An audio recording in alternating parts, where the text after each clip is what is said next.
Denis, j'ai 16 ans. J'ai fait mes années de collège auparavant, après je suis passé à la MFR pour faire ma troisième. Et là c'est ma première année et je trouve que c'est assez plaisant, donc j'ai envie de continuer, faire un an de peinture pour avoir la spécialité et pouvoir bosser assez rapidement. Bonjour, je m'appelle Bouali Skiken, je suis en terminale carrosserie. Je prépare un bac pro de 3 ans. Je compte poursuivre sur un BTS en alternance pour obtenir un bac plus 2. Et pour mon projet plus tard, ouvrir un garage avec mon grand frère étant mécanicien. Après peut-être tenter le bac aussi, peut-être un bac mécanique, ça pourrait jouer. Comme c'est dans le même domaine, en carrosserie, en plus si j'ai la spécialité peinture plus la mécanique, ouais, j'aurai plusieurs chapeaux comme on dit.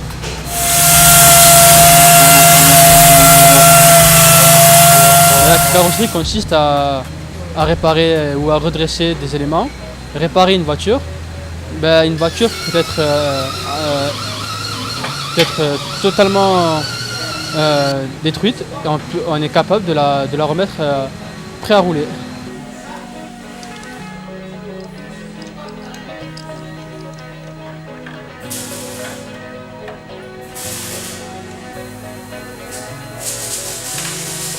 Le CAP réparation de carrosserie se fait donc sur 2 ans et le CAP peintre donc c'est un complément qui se fait sur 1 an.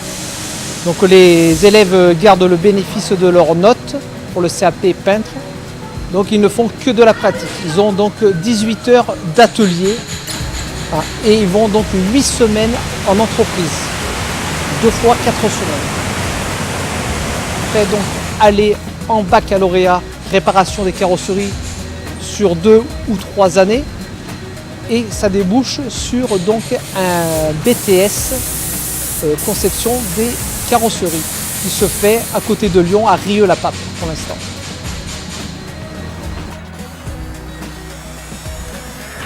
Ça fait 3 ans que je suis intégré dans le lycée. Je fais 2 fois par semaine la mécanique. C'est le lundi après-midi et mardi matin. Souvent, toutes les 5 semaines on tourne de prof. Il y a un prof où on étudie l'électronique, la mise en scène sur circuits électriques, sur les circuits, les relais, les fusils, tout ça. Et avec l'autre prof, on étudie plus la mécanique elle-même. Tout ce qui est maintenance, vidange, réparation, tout ça. Aujourd'hui, je suis dans l'atelier. Je suis en train de faire je suis en train de remplir le gaz dans une clim d'une Renault Mégane avec mon collègue de travail. Depuis mon plus jeune âge, je suis passionné et amoureux des voitures de sport notamment, des voitures de rallye. J'ai voulu faire le métier de mécanicien depuis la fin 5e, début 4e. Donc ça fait un petit moment maintenant, ça fait 5-6 ans.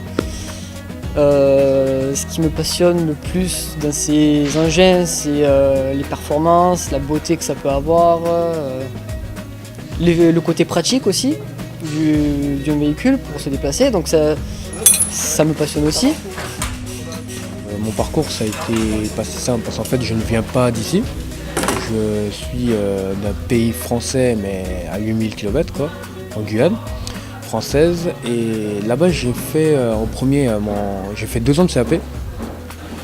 Après mes 2 ans de CAP, pour avoir un peu plus de potentiel, je me suis dit que j'allais venir en France pour faire un bac pro mécanique, et ça fait ma 2e année que je suis ici, car en fait pour faire un bac pro, quand on a déjà un CAP en 2 ans, on fait 2 ans de bac pro.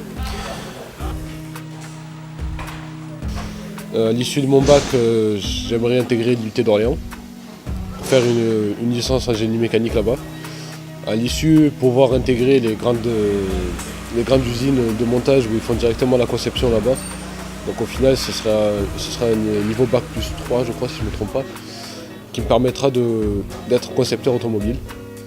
Et pour plus tard, à mon tour, si je souhaite, construire mes propres véhicules. Je m'engagerai plus dans l'armée, mais partie mécanique, tout ce qui est char, les vapes, tout ça. J'aimerais faire un BTS ou un BTS de mécanique agricole ou faire à Veden, ou c'est un BTS TP, travaux publics, c'est les grandes machines. Technicien 411, le meilleur grade, et technicien 411 expert, c'est le grade le plus haut. Et on connaît tout sur le véhicule, donc voilà, j'aimerais bien terminer ce grade.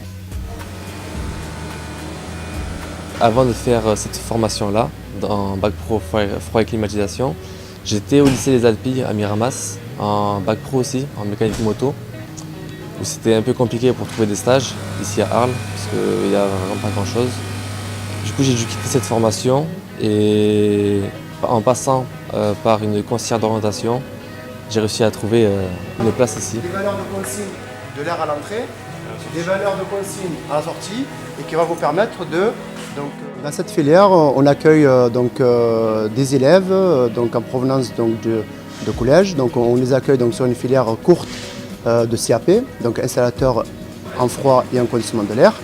Et on accueille aussi des bacheliers sur une formation de 3 ans pour faire le bac TFCA, technique du froid et du conditionnement de l'air.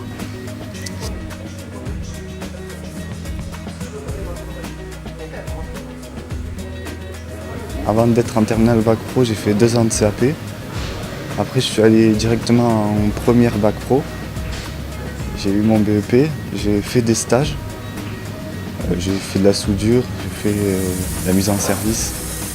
Et après ça, cette année, je passe mon bac. Et après, je compte aller en BTS, 2 ans, à Montpellier. Et après, le BTS sur une licence pro pendant 1 an.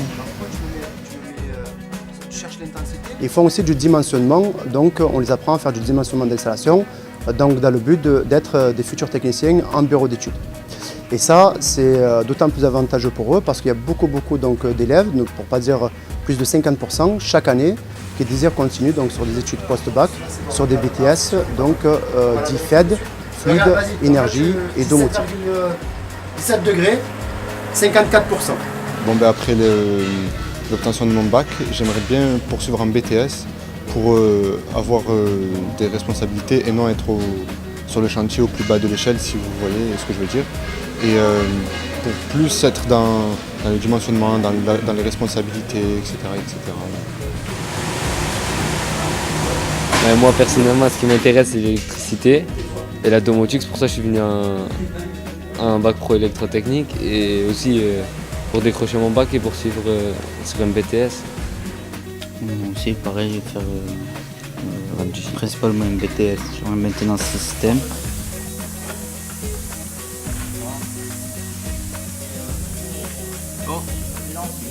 On est au lycée Charles Privat dans le bac pro électrotechnique en terminale. C'est une section européenne, c'est-à-dire que c'est une section qui nous permet de partir à l'étranger afin de faire une période de stage de 3 semaines. Ils interviennent dans les domaines du domestique, c'est-à-dire tout ce qui touche à l'habitat. Voilà, donc on fait l'électricité, habitation. Et également tout ce qui touche à la partie industrielle. Voilà. Et donc on va d'un domaine de tension qui est le 230, la tension de l'habitat, jusqu'à la haute tension, donc jusqu'au 400 kV, parce qu'ils peuvent aussi intervenir sur les lignes haute tension, etc. Dans le futur, personnellement, je m'imagine bien faire des études pour devenir ingénieur. Pour ma part aussi, ce serait mon objectif. Mais après le bac électrotechnique, mon but serait de partir en BTS, CRSA, qui est la conception-réalisation du système automatique, et si possible après déboucher sur une école d'ingénieur. Ça bouge. Pour ceux qui sont en CAP Pro-Élect, ils ont la possibilité de se réorienter après en bac professionnel, et ils entrent en bac professionnel, en première bac directement. Voilà. Normalement, dans ce cursus, les élèves s'en sortent relativement bien. Pour ceux qui ont le bac pro, au bout des 3 ans, par contre, de plus en plus maintenant, on a une orientation qui va vers le BTS.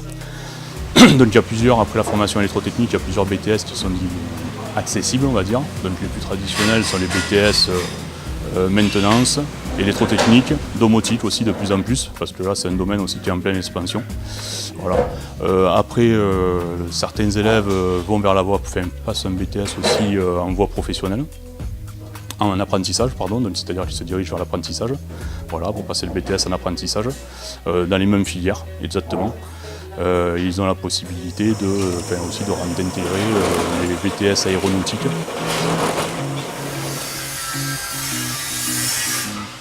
Bonjour, je m'appelle Rodriguez Casa Cristiano. J'ai un bac pro technicien chaudronnerie industrielle au lycée Charles Privat.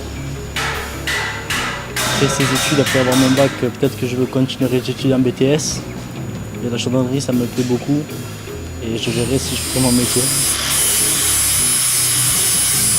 Notre spécialité fait partie du domaine de la métallurgie.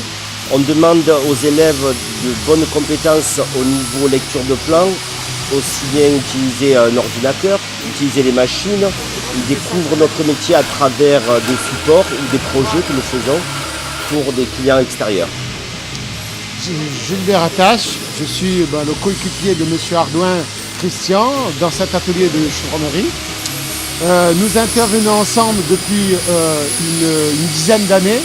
Donc nous avons, un esprit d'équipe et c'est ce qu'on veut enseigner à nos élèves, c'est-à-dire travailler en binôme, travailler à plusieurs sur plusieurs projets. Là on est sur un projet d'unité de support à 6 rubans. On en a déjà fait une là, derrière. On est en train d'attaquer la deuxième pour la lier à la première. J'aime bien ce métier, je me sens bien. Et par contre, je pense que je n'irai pas faire de BTS, je continuerai pas, j'irai chercher du travail directement. Il y a beaucoup de travail, donc tant mieux, pourquoi pas.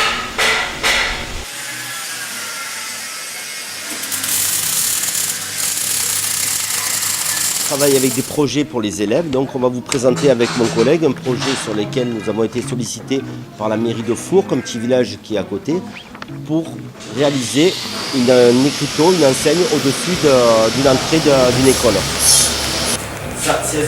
Alors on a une demande de la part de l'école de Four, comme quoi il fallait faire un panneau de signalisation pour montrer que l'école était là, parce qu'elle n'était pas marquée dans la... Personne ne le voyait que c'était une école. Dans la partie conception, on a pris une mise en situation qui était des photos d'une vue du portillon sur lequel va se poser l'enseigne. On est parti sur une forme et une police. Donc on peut voir sur, je ne sais pas si on arrive à bien voir à l'écran, voilà. Donc les élèves ont proposé deux projets. On a envoyé ces projets via les mails à la mairie de Four qui ont validé par retour. Et puis ils ont pu élaborer un petit dossier de présentation dans lequel ils ont détaillé l'élément en plusieurs morceaux. Ils ont détaillé la partie, fabrication. Voilà. Ils ont fait ce qu'on appelle un travail de bureau des méthodes. Pour découper l'ensemble, on a utilisé derrière nous un découpeur plasma qui découpe au laser. Et sinon le reste c'est à la cisaille guillotine, à la meuleuse. Voilà.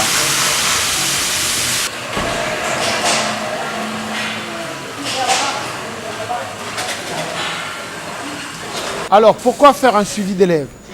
Nous faisons ce suivi parce que beaucoup de nos élèves en formation se retrouvent dans ces entreprises où justement nos anciens élèves font une alternance en BTS ou sont salariés dans l'entreprise. Ces jeunes sont dans le milieu professionnel, ils ont du recul, ils savent ce qui leur a fait défaut dans la formation. Et nous, par intelligence, nous rectifions, ce qui fait qu'aujourd'hui, nous pouvons proposer sur le marché du travail, tout simplement, des jeunes qui sont, je dirais, plus compétents qu'avant et qui s'insèrent plus facilement en entreprise.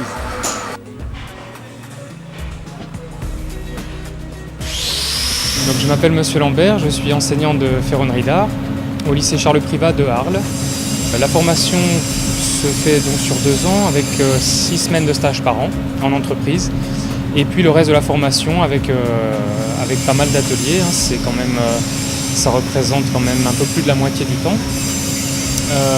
Le métier consiste à travailler les métaux à froid et à chaud, de préférence à chaud, et puis à former à l'ensemble des techniques ancestrales et modernes pour réussir à créer toutes sortes d'objets, de restauration même.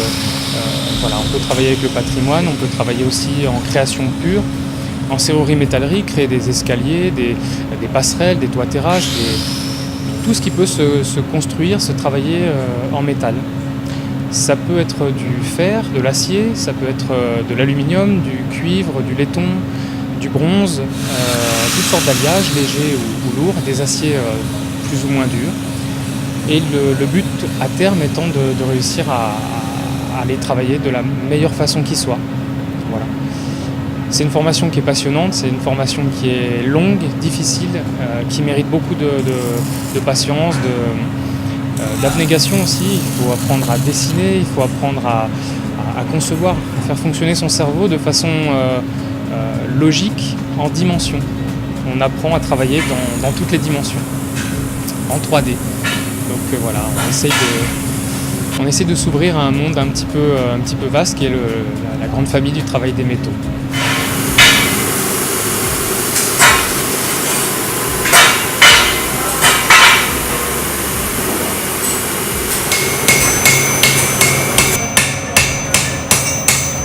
Je m'appelle Simon, je suis dans CAP ferronnerie parce que j'ai pas trop aimé la filière générale. J'ai fait un test dans une entreprise un jour qui m'a accueilli, qui m'a montré quelques possibilités de travailler le métal. Ça m'a beaucoup plu. Créer différentes choses, différentes structures, différentes formes. Et du coup je suis venu ici à Arles faire un CAP. Puis après, je compte enchaîner sur un brevet des métiers d'art, un BMA en ferronnerie d'art, du coup, près de Carcassonne. Avant, j'étais dans un bac pro qui n'avait rien à voir du tout, donc en audiovisuel. J'ai changé parce que ça ne me convenait pas. Je suis arrivé ici un peu par erreur. Au début, j'aimais pas beaucoup. Et après, au final, j'ai appris à aimer les métiers manuels. Et ça m'a de plus en plus plu. Ouais. Après, je compte continuer, donc faire un CFA en apprentissage, serrurerie, métallerie. Après tout ça, pourquoi pas être salarié dans un premier temps et puis économiser jusqu'à ouvrir une entreprise tout seul en tant qu'auto-entrepreneur. Et tu m'embauches moi. Ouais, allez. C'est ça mon projet. C'est bon? C'est bon. Un bon projet d'avenir.